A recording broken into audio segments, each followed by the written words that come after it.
ગુજરાત રાજ્ય માટે નવી નક્કોર આગાહી ઘરની બહાર નીકળતા પહેલા ગુજરાતવાસીઓ જાણી લેજો ફરી એકવાર અરબ સાગરના દરિયાની અંદર અને બંગાળની ખાડીના દરિયાની અંદર મોટી હલચલ સાથે બે નવી સિસ્ટમ સક્રિય થતી જોવા મળે છે અને આ સિસ્ટમોના કારણે અત્યારે ગુજરાતના વાતાવરણની અંદર અચાનક ફેરફાર થતો જોવા મળ્યો છે। ગુજરાતના ભિન્ન ભિન્ન જિલ્લાઓમાં વાદળોના ઝુંડ આવીને ગુજરાત ઉપર ફરી એકવાર વરસાદની સિસ્ટમ છે એ સક્રિય થતી જોવા મળી છે। ગુજરાત રાજ્યની અંદર જળબંબાકાર વરસાદની આગાહી પણ અત્યારે દર્શાવવામાં આવી રહી છે। ગુજરાત ઉપર અત્યારે તૂટી પડી શકે છે વરસાદનો એક નવો રાઉન્ડ। ગુજરાત રાજ્યમાં શરૂ થયેલા ઘાતક અને ભયંકર નક્ષત્ર એટલે કે મઘા નક્ષત્રમાં ગુજરાતના ભાગોની અંદર મુશળધાર વરસાદની આગાહી કરવામાં આવી છે। ગુજરાત રાજ્યની અંદર અત્યારે મોટા ફેરફાર વાતાવરણની અંદર જોવા મળ્યા છે અને હિન્દ મહાસાગરના ઊંડાણવાળા દરિયાની અંદર તો એક નવું અને ભયંકર વાવાઝોડું પણ બનતું જોવા મળ્યું છે। આમ રાજ્યની અંદર અરબ સાગરને બંગાળની ખાડીના દરિયાની અંદર બે નવી સિસ્ટમો સક્રિય થવાના કારણે ગુજરાતના ભાગોમાં રીતસરનું આપ પાડતું જોવા મળી શકે છે। ગુજરાતની અંદર વીજળીના ચમકારાની સાથે મજબૂત બનતા જોવા મળી શકે છે। સાથે સાથે ગુજરાતના કેટલાક જિલ્લાની અંદર અતિભારે વરસાદ ખાબકવાને લઈને તીવ્ર એલર્ટ પણ ગુજરાતના ભિન્ન ભિન્ન જિલ્લાઓ માટે દર્શાવવામાં આવી રહ્યું છે। ગુજરાતની અંદર આ વર્ષ દરમિયાન અત્યાર સુધીનો 69% સુધીનો વરસાદ ખાબકી ચૂક્યો છે, જેમાં રાજ્યની અંદર ચોમાસું હજી પણ મજબૂત બનતું જોવા મળી શકે છે। ગુજરાત ઉપર અત્યારે ફરીથી ભયંકર જોર દર્શાવવામાં આવી રહ્યું છે।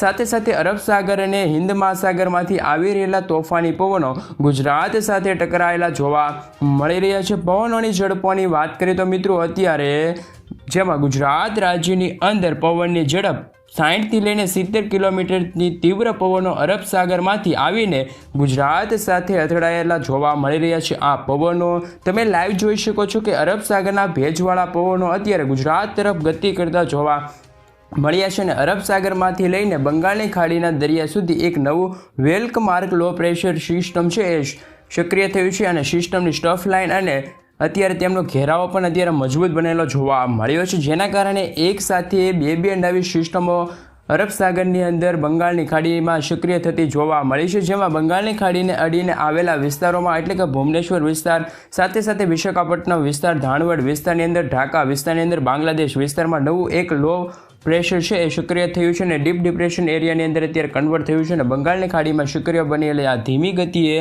હવે આ ગુજરાત તરફ આગળ વધતું જોવા મળ્યું છે। તો અરબ સાગરના દરિયાના કાંઠે અડીને આવેલા વિસ્તારો જેમાં કે મદુરાઈ, બેંગલવી, લાગુ વિસ્તાર, મુંબઈના દરિયાકાંઠાના વિસ્તારની અંદર, સાથે સાથે મિત્રો અત્યારે ગુજરાતના દરિયાકાંઠાના વિસ્તારોમાં ભારે દબાણ અને દક્ષિણ ગુજરાતના જિલ્લાઓમાં અત્યારે તોફાની સક્રિય થયેલું જોવા મળ્યું છે। ગુજરાતના વિવિધ ભાગોમાં આગામી 12 કલાકમાં જળબંબાકારથી લઈને અતિભારે વરસાદની આગાહી ગુજરાત રાજ્ય માટે દર્શાવવામાં આવી રહી છે। ગુજરાતના અનેક જિલ્લાઓ એટલે કે મિત્રો સૌરાષ્ટ્રના લાગુ વિસ્તાર છે, સાથે કચ્છના લાગુ વિસ્તાર છે, એમ કહી શકાય કે દક્ષિણ ગુજરાતમાં પણ આગામી કલાકમાં યલો એલર્ટ છે દર્શાવવામાં આવી રહ્યું છે। મુંબઈના વિસ્તારની અંદર અત્યારે ફરી અને દક્ષિણ ગુજરાતના જિલ્લાઓની અંદર અતિભારે વરસાદ ખાબકવા અંગે અત્યારે આગાહી છે ગુજરાત રાજ્યની અંદર હવામાન વિભાગ દ્વારા ગુજરાતને લઈને આજથી લઈને આગામી 5 દિવસો માટે કયા જિલ્લામાં કેવો વરસાદ જોવા મળશે, કયા વિસ્તારમાં વીજળીના ચમકારા અને કડાકા ભડાકા જોવા મળી શકે છે એ અંગે વિગતવાર માહિતી પણ જાહેર કરવામાં આવી છે। પરંતુ અત્યારે અરબ સાગરમાંથી આવતા તોફાની પવનો, મજબૂત પવનો અત્યારે ગુજરાત રાજ્ય ઉપર તે પવનો ફૂંકાતા જોવા મળ્યા છે। આ પવનોના કારણે ગુજરાતના વાતાવરણની અંદર અત્યારે એકાએક ચેન્જીસ થતા જોવા મળી રહ્યા છે એવું પણ અનુમાન ગુજરાત રાજ્યની અંદર દર્શાવવામાં આવી રહ્યું છે કે ઘણા સમય બાદ ગુજરાત રાજ્યની અંદર નવી હલચલો જોવા મળી છે। સાથે સાથે બંગાળની ખાડીના દરિયાની અંદર, હિન્દ મહાસાગરના દરિયાકાંઠાની અંદર અત્યારે તોફાની પવનો ફૂંકાતા જોવા મળ્યા છે। અત્યારે એક નવું વેલ્ક માર્ક લો પ્રેશર અરબ સાગરથી લઈને બંગાળની ખાડીના દરિયા સુધી લંબાયેલું જોવા મળ્યું છે અને એના કારણે ઓગસ્ટ મહિનાના છેલ્લા અઠવાડિયા એટલે કે જન્માષ્ટમી પહેલા ગુજરાત રાજ્યની અંદર રેતસરનું આપ ફાટેલું જોવા મળી શકે છે। પવનોની તીવ્રતા અને તોફાની મેઘતાંડવ ગુજરાતના વિસ્તારોમાં જોવા મળી શકે છે।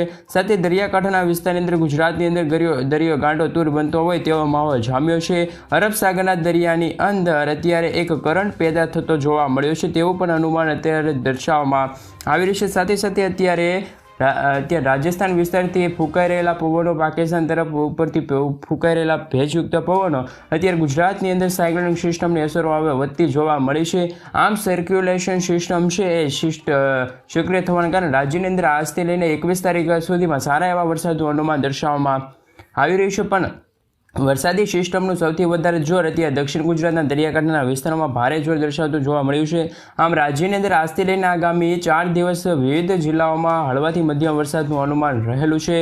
ખાસ કરીને મિત્રો અત્યારે આગાહી પણ દર્શાવવામાં આવી છે કે ગુજરાત રાજ્યની અંદર વરસાદી સિસ્ટમ ભયંકર જોર દર્શાવતી જોવા મળી શકે છે. સાથે અત્યારે દરિયાની અંદર મોટી હલચલ સક્રિય થતી જોવા મળી છે. રાજ્યની અંદર અતિ ભારે વરસાદ મેઘતાંડવ જોવા મળી શકે છે, જેમાં અત્યારે કયા વિસ્તારની અંદર વેરમાર્ક લો પ્રેશર અત્યારે અસરો જોવા મળી છે. એક સ્ટફ લાઇન લંબાયેલો જોવા મળ્યો છે. તેમની ઉપર નજર કરીએ તો આજે ગુજરાત રાજ્યની અંદર રીતસરનું દબાણ મજબૂત બનેલું જોવા મળ્યું છે. દરિયાકાંઠાની અંદર મુંબઈ, નાગપુર, હૈદરાબાદ, ભુવનેશ્વર, વિશાખાપટ્ટનમના વિસ્તારની અંદર, બેંગલવીના વિસ્તારની અંદર, સાથે મિત્રો મદુરાઈ વિસ્તારની અંદર સિસ્ટમનો ઘેરાવો મજબૂત બનેલો જોવા મળી રહ્યો છે. સાથે અત્યારે હિન્દ મહાસાગરની અંદર સક્રિય બનેલું વાવાઝોડું પણ હવે ધીમી ગતિએ છે તે મજબૂત બનેલું જોવા મળી રહ્યું છે. અરબ સાગરના દરિયા મારફતે ગુજરાત તરફ આગળ વધતું જોવા મળ્યું છે.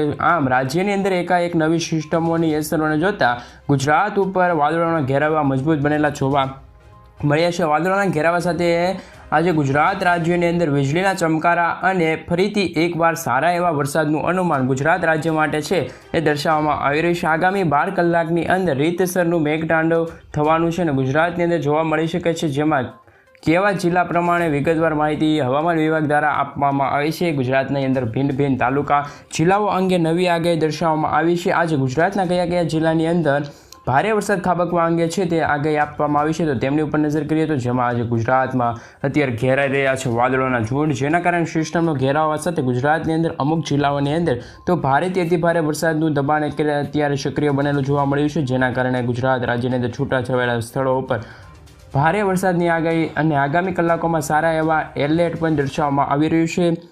એલર્ટનો મતલબ થાય છે કે આ વિસ્તારમાં ગુજરાતની અંદર આજે જોવા મળી શકે છે ભારે વરસાદ, જેના કારણે અમુક જિલ્લાઓમાં અતિ ભારે વરસાદ ખાબકવા અંગે યલો એલર્ટ છે દર્શાવવામાં આવી રહ્યું છે. સાથે આજથી લઈને ગુજરાતની અંદર 24 તારીખ સુધીમાં હળવાથી મધ્યમ વરસાદની આગાહી દર્શાવવામાં આવી છે. વીજળીના ચમકારા સાથે મેઘરાજાનું ભારે દબાણ જોવા મળી શકે છે. તો કયા જિલ્લામાં ગાજવીજ સાથે હળવા મધ્યમ વરસાદનું આગાહી દર્શાવવામાં આવી રહી છે, કયા જિલ્લામાં જોવા મળી શકે છે સારો વરસાદ, એનું પણ અનુમાન દર્શાવવામાં આવ્યું છે, જે અંતર્ગત વિગતવાર માહિતી હવામાન વિભાગ દ્વારા, મોસમ વિભાગ દ્વારા ગુજરાતના જિલ્લાઓ પ્રમાણે દર્શાવવામાં આવી રહી છે. તો ખાસ કરીને મિત્રો અત્યારે ભારતીય હવામાન વિભાગ દ્વારા આગાહી પ્રમાણે દક્ષિણ ગુજરાતના જિલ્લાઓની અંદર તોફાની પવનોની સિસ્ટમોને જોતા આજે દરિયાકાંઠાના વિસ્તારોમાં આવતી રહેતા તોફાની પવન અને મુંબઈના વિસ્તારમાં ફૂંકાઈ રહેલા ભેજયુક્ત પવનોના કારણે દક્ષિણ ગુજરાતના નીચાણવાળા વિસ્તારોમાં એક નવી સિસ્ટમનો ઘેરાવો મજબૂત બનેલો જોવા મળી રહ્યો છે, જેને જોતા મિત્રો આજે દક્ષિણ ગુજરાતના 4 જિલ્લાઓની અંદર અતિ ભારે વરસાદ ખાબકવા અંગે તીવ્ર યલો એલર્ટ પણ જાહેર કરવામાં આવ્યું છે, જેમાં આજે કયા જિલ્લાઓમાં અતિ ભારે વરસાદનું અનુમાન દર્શાવવામાં આવી રહ્યું છે તેમની ઉપર વિગતવાર માહિતી મેળવીએ તો આજે દક્ષિણ ગુજરાતની અંદર વલસાડની અંદર, નવસારી જિલ્લાની અંદર, દાદરાનગર હવેલી, દમણ લાગુ વિસ્તારની અંદર, તાપી લાગુ વિસ્તારની અંદર એ બધા જિલ્લાઓની છે ત્યાં હળવાથી મધ્યમ વરસાદની આગાહી દર્શાવવામાં આવી રહી છે. ખાસ કરીને મિત્રો હવે અરબ સાગરમાંથી આવી રહેલા ભેજયુક્ત પવનો જે ગુજરાતના સૌરાષ્ટ્ર કાંઠાના લાગુ વિસ્તાર પર તેમની અસર જોવા મળી રહી છે. અને વધુ જો મિત્રો માહિતી મેળવી તો અત્યારે એમ પણ કહી શકીએ કે બંગાળની ખાડીની અંદર એક નવી સિસ્ટમ સક્રિય થઈ છે, જેમની અસર પણ હવે ગુજરાત રાજ્યની અંદર થતી જોવા મળી છે. આ સિસ્ટમોના કારણે ગુજરાતના વાતાવરણમાં હવે બફારા અને ગરમીમાંથી લોકોને રાહત મળી શકે છે, કારણ કે ગુજરાત નજીક હવે 2 સિસ્ટમ સક્રિય થઈ છે અને વરસાદનો એક નવો રાઉન્ડ છે એ આગામી કલાકોમાં જોવા મળી શકે છે. એટલે કે મિત્રો હવે આગાહી એવી પણ